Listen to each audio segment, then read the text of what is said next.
Lakvan sedang hamil 36 bulan, dan suaminya membiarkannya tetap hidup di peti mati, hanya karena istrinya adalah orang terakhir yang melihat saudaranya.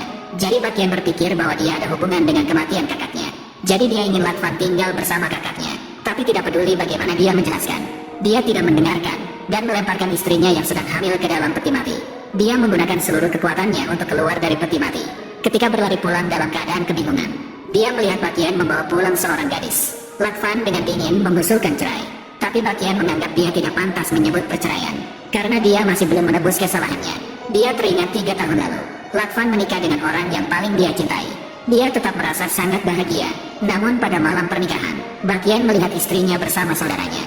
Bakian kemudian yakin bahwa orang yang dicintainya adalah kakaknya. Jadi dengan cintanya yang terdalam, hari itu Boyan pulang dalam keadaan mabuk. Dia tidak mampu lagi menahan cintanya pada Lakvan Van. Pada akhirnya dia mengganggu hubungannya, dan Tang Kuan dengan sepenuh hati ingin menikah dengannya. Tetapi ketika mereka lengah, dia diam-diam menyelinap ke kamar Bakian. Ketika Bakian terbangun, dia salah mengira dia telah menjalin hubungan dengan Tang Kuan.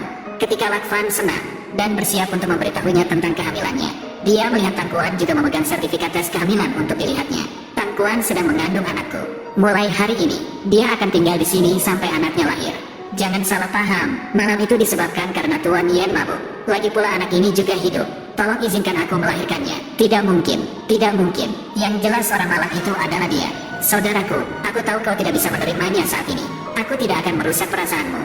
Setelah bayinya lahir, aku akan pergi. Di bawah tekadnya, dia hanya bisa menerima. Namun Tang Kuan menjadi semakin angkuh.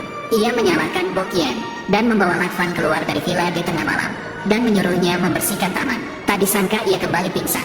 Untung Boyan baru saja kembali dan melihatnya. Ia membawanya ke rumah sakit. Melihat Boyan tampak begitu peduli, Tang Kuan berpura-pura jatuh untuk menarik perhatian. Tang Kuan, apakah kau baik-baik saja? Tuan Bo, Tang Kuan kehilangan banyak darah, dan sekarang stok darah di rumah sakit tidak cukup. Nyonya Tang Kuan dan anaknya dalam bahaya. Ambil stok darah di tempat lain.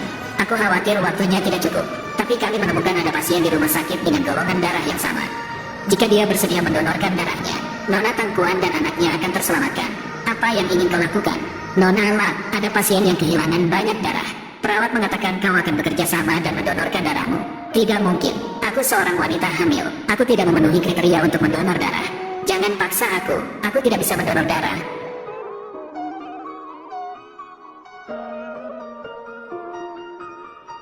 Padahal kau sedang hamil.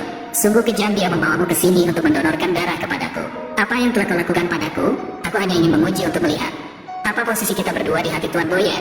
Lakvan, tidakkah kau ingin melakukan tes DNA ketika bayinya lahir? Sekarang bayinya sudah tidak ada lagi.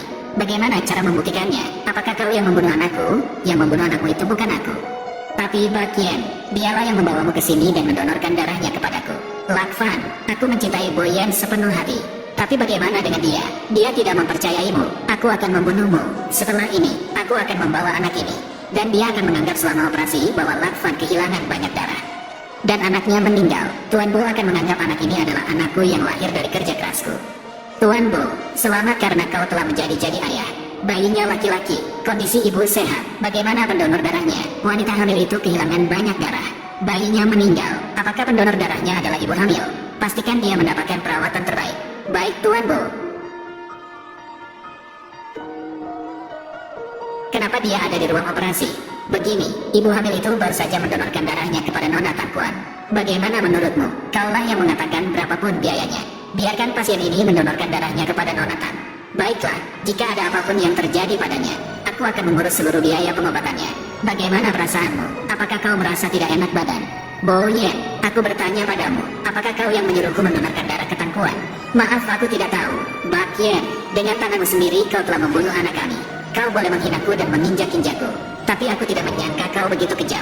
Ini hanya kecelakaan. Kak, ini semua salahku. Aku yang terjatuh sembarangan dan kehilangan darah.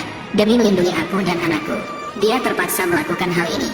Jika ingin menyalahkan, salahkan aku. Pergilah, aku tidak ingin melihatmu lagi.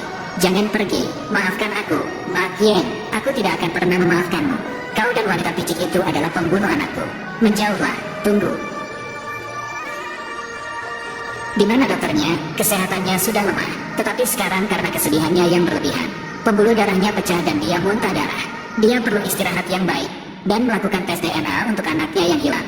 Tuan Bo, apa maksudmu? Percayalah padaku, dia tidak di kamarnya. Apa gunanya dia keluar?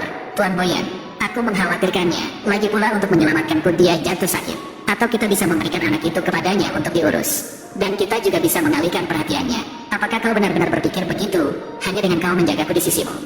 Aku sudah sangat berterima kasih. Aku pasti akan menebusnya dengan baik.